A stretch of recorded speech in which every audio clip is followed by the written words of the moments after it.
Okay, the camera's running. Okay, yeah, it's been some time since I've uploaded a video. Not much to add to what I've already said. Um, Dealing with inflation.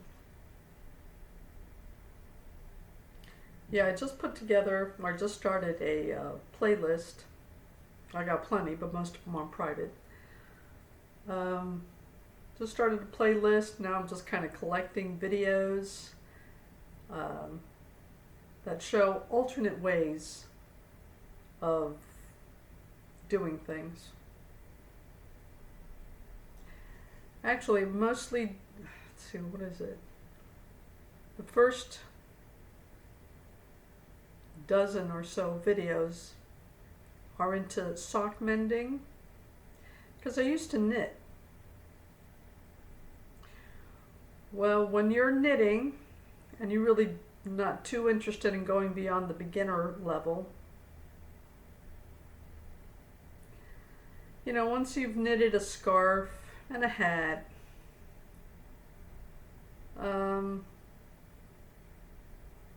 not too many more useful things that you can get into without really having to get a lot of skills. That just didn't make any sense for me. In short, I ended up going into knitting socks. The problem with that is I always got a hole in the heel of the sock, which is very irritating when you spend that much time putting, with your little projects kind of thing. So I kind of swore to myself, the next time I get into knitting, the whole thing is how to deal with that issue. But now I think I'm going to go into more of a crocheting thing, but that's all right. If I go that far, it depends on how long this this economic, what are the new terms they're using? Whatever, the slowdown. Yeah. It lasts, right? So,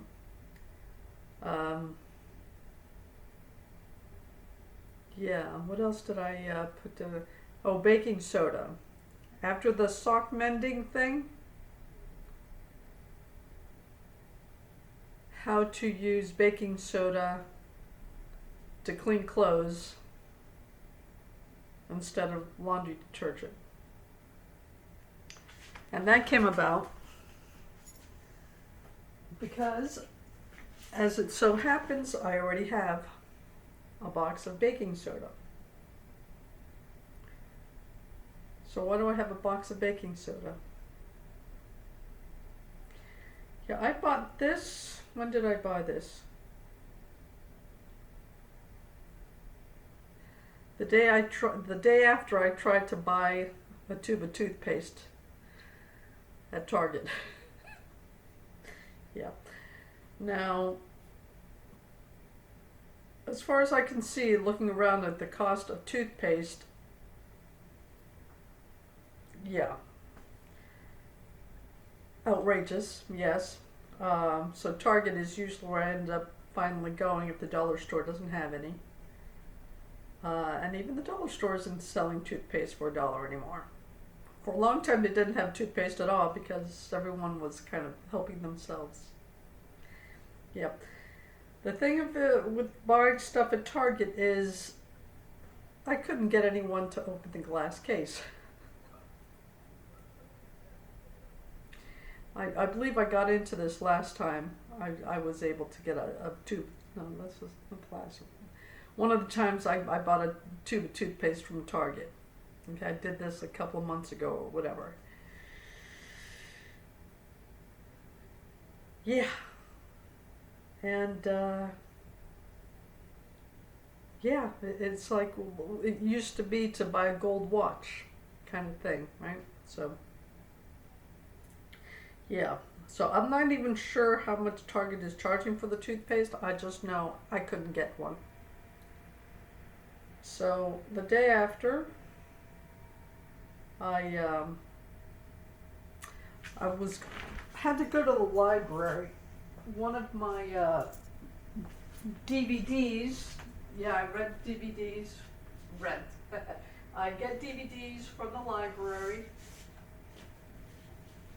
So that handles that entertainment part. And I knew I had heard things about baking soda and brushing teeth. So I came across this article that I printed out. This is baking soda as toothpaste for the whitening. Pros, cons, how to. How to use it to clean your teeth. So apparently they went through a variety of uses of baking soda. To brush your teeth with baking soda, you'll need the following: a toothbrush, a small bowl or shot glass, baking soda, and water. Small bowl or shot glass. I use a yogurt cup. Okay? It's a small bowl kind of thing. So I use a single emptied out yogurt cup kind of thing. That's my small bowl. Okay, so instructions. First, mix equal parts baking soda and water in a small bowl until you created a paste. Dip your toothbrush into the soda mix and brush it in gentle circles, making sure you cover each tooth thoroughly with the paste. Keep brushing for around a minute. When you're done, spit out the baking soda and rinse your mouth until your teeth are grit-free and shiny. And then it goes, some people recommend adding lemon juice or apple cider vinegar to the mix to increase the whitening power of the baking soda, but these blends may not be a good idea. The acidity of lemon juice and vinegar may damage the surface of your teeth and leave you vulnerable to cavities. Okay. It also says that since there's no fluoride in this, it's not an adequate substitute for toothpaste. But my city, somewhere in Brooklyn, they have fluoride in their water, so I drink tap water, so that's not an issue. So yes, and this is all fancy schmancy stuff and adding equal parts of what. When I try to put the water and then it's like it's a soup. All right. When you wash out the cup or small bowl or empty yogurt cup or whatever it is, when you rinse it out, there's still enough water in there to make a paste. So after I wash out that thing, which I do before using it every time, I just, dash and put a few, just a little bit of baking soda in the cup, and that's enough. The water that is still in there after the rinsing, after you wash it, is more than enough. You put more water in there and you'll end up with a soup. You won't end up with a paste. So just wash out the cup before you use it. Put a little bit of baking soda, stick your toothbrush in there, and if your toothbrush is wet, they'll certainly have enough water to make the paste. So don't try to add equal parts. That never works. Wash the little bowl thing or whatever you're using before it, and if your toothbrush is, if you've rinsed out your toothbrush before, that's more than enough water to make the paste. And just brush your teeth. And yeah, it is a little gritty and it does taste like salt and whatever, but you know what? If you've ever been to the beach, it's nothing new. Okay? So, yeah. So, yeah, dealing with inflation, and dealing with just not being able to get a hold of anything because it's locked up or whatever reasons. I don't know where you're located, but if for whatever reason you can't get a tube of toothpaste, baking soda, and for whatever reason you can't get laundry detergent or it's just gotten way too expensive, baking soda. Oh, one thing they keep on saying, baking soda, don't mix the baking soda with the vinegar because that neutralizes the thing. You don't get the benefits of either one. In the playlist, I went through things. I threw one in there where this person was actually using both of them, but I put enough things that said don't combine the two to just kind of lets you know that there's all kinds of information out there. You just don't be satisfied with one source. Get a nice little mix of whatever it is you're researching, because opinions are the cheapest thing in the universe. Everybody has one, right? So, yeah. So yeah, I'll put together a playlist. Most of my playlists are private, but I'm going to make this public. And, yeah. So I got the baking soda thing happening. Kind of expanding. I'm thinking about the knitting thing or crocheting thing. I haven't really decided yet. But I think if there's anything I should start up with, it is the knitting thing, and go back to my original thing of next time you're doing this, take care of this issue. And actually, because the pack of socks I have now, yeah, it's even if I don't knit the socks anymore, it's still an ongoing issue with store-bought socks. I keep on getting holes in the heels. So actually, the first thing I may end up doing instead of the crocheting thing is that I actually may go back to knitting, but not to knit my own socks, but to repair store-bought socks. Because this is an ongoing thing. So hopefully the pack of socks I bought, I will never have to buy another pack of socks.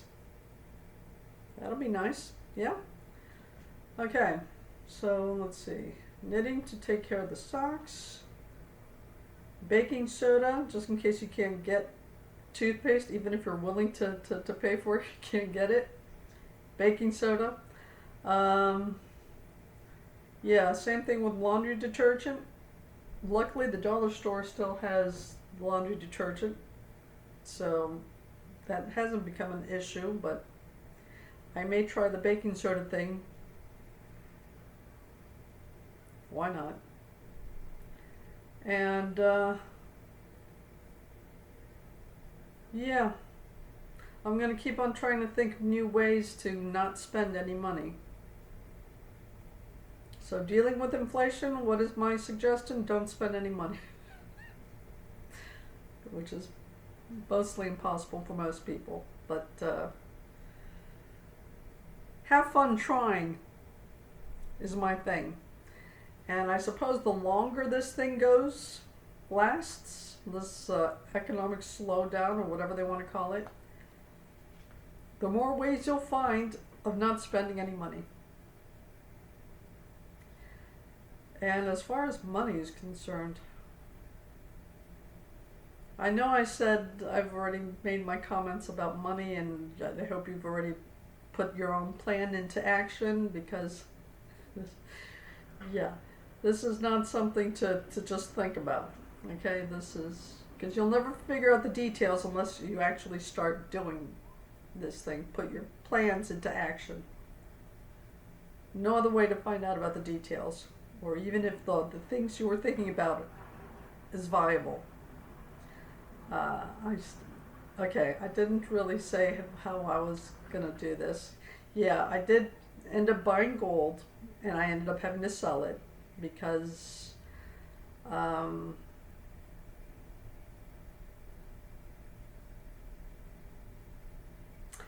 well, I finally had to come back again last time. I was thinking of just stepping back into my previous employment, but they've got a little thingy in there, a 6-month thing. You know what? The thing was so, yeah, that, no. I mean, the only benefit of going back was because of the ease in which I would be able to step back into it. But if they're going to make like policies to not really, No, that's good. Thank you. Thank you for giving me this opportunity to explore other alternatives, which I have been exploring. I started with day trading, even tried the sports betting thing, which the best I could do was break even. And yeah, the day trading, I found out something called automatic liquidation. How's that for a rude awakening? I don't want to get into the details. I don't even like thinking about it. Day trading, sports betting, and even if you are the most prudent and just non-emotional person, if you're breaking even, you're doing good. So that's talking about a waste of time, right? And now I'm trying reselling. How is that working out? I'll let you know when I figure it out. Yeah, I just started this, so whatever. The thing of it is, this is back in day trading, no one would convert my rubles, so yeah, I had to sell the gold. And most of it is Singapore dollars. Some of it I put into US dollars to actually be able to do this, try this stuff out. And yeah, that's how this is working out. So yeah, reselling in this region, it's eBay. In Kuala Lumpur, it would be Carousel or something, and eventually Lazada, hopefully, right? But hey, maybe even eventually AliExpress. I don't know if they do that. If you can do that over there. You have to be located in China? I don't know. Anyway, Lazada eventually, because that you have to be registered business. Carousel is a lot more informal. It's like eBay kind of thing. And yeah, just bits and pieces, making my way, trying to figure out a new approach to all this stuff. And yeah, baking soda. Baking soda, and know how liquid you need your funds to be and what you still have confidence in. Alright? Okay. What else? Oh, I guess I can say I'm mostly focused on handheld gaming consoles. Now, for my part, I mean, these games are not cheap. Now, I've already determined which consoles I consider my personal favorite, both as an end user and as a reseller. No, they are not the same. I have different preferences depending on who you're speaking to, as a user or as a seller.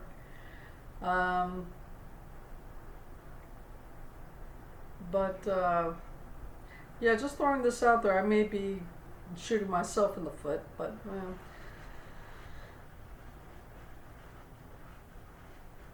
I have, a couple of games to use as testers.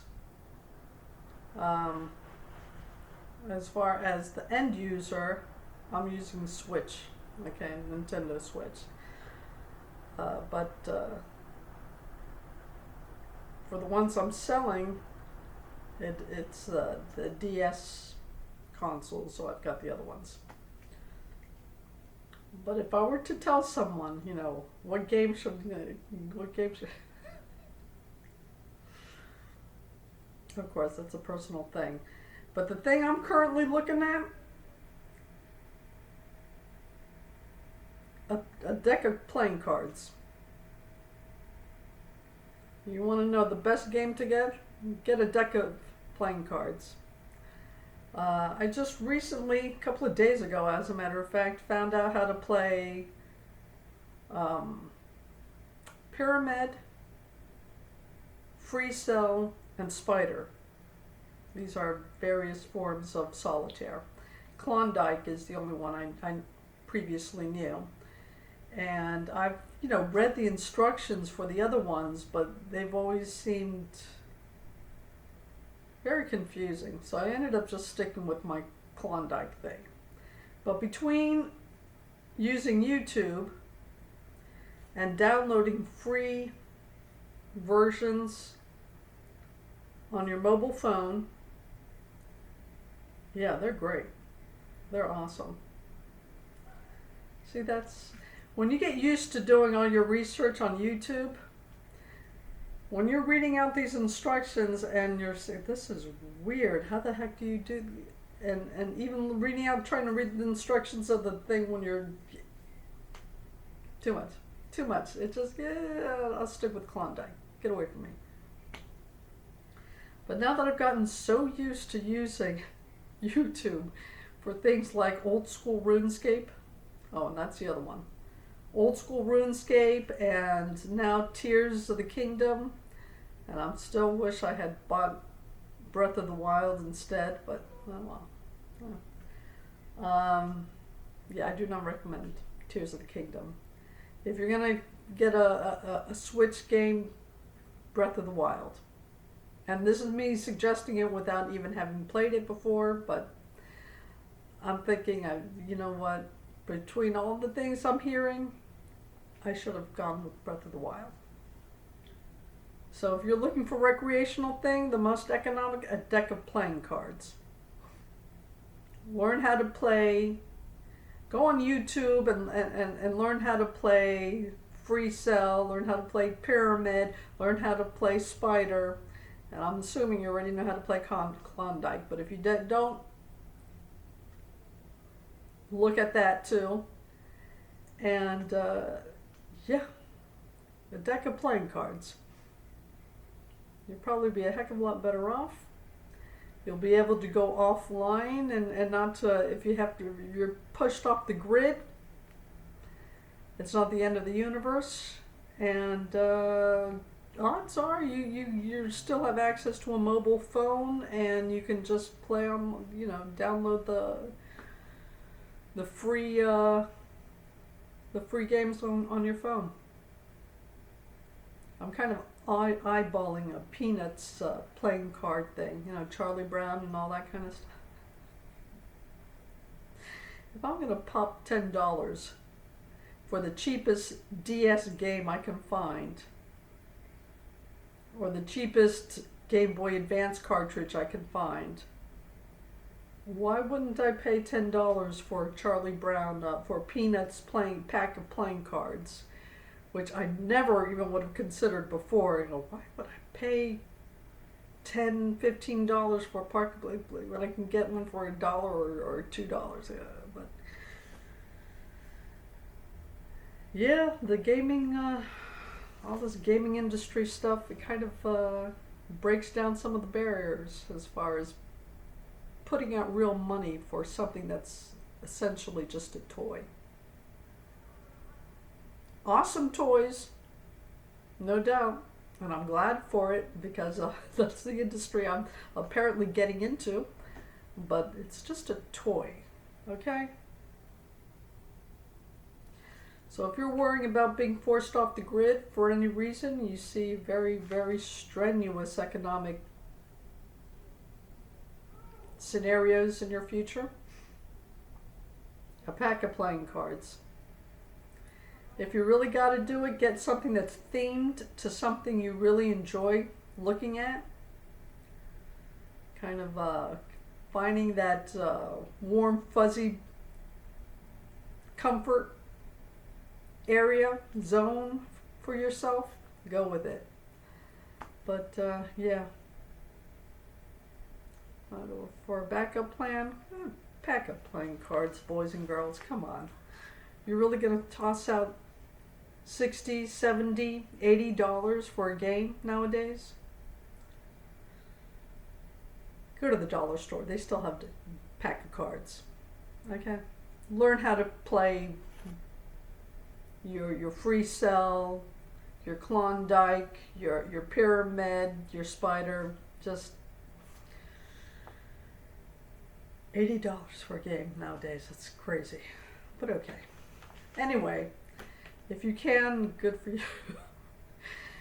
If you're one of the many, then that's just an unreasonable amount to throw down for non-essential. Yeah, there are alternatives. You need to go old school here. And old school is still, you can do the free for play version, all right, on your mobile. So even on your laptop, right? It doesn't take up as much space as other games, so, or at least it didn't. I haven't tried that in a minute, and I'm still having issues with my laptop, so. Yeah. No, they're not going to be dealt with. I've got enough to deal with right now. And this is already 26 minutes. All right, I thought it was just going to be a short video to introduce my new playlist that I'll make public, but yeah, sorry. Just a little catch up, I suppose, more than I had anticipated. Okay, basically this is dealing with inflation, dealing with whatever supply challenges your region is throwing at you. Yeah, so. All right. Again, good luck to everybody. From somewhere in Brooklyn. It is March 22nd, 2025, 10:45 a.m. Take care, good luck, and I'll talk to you later.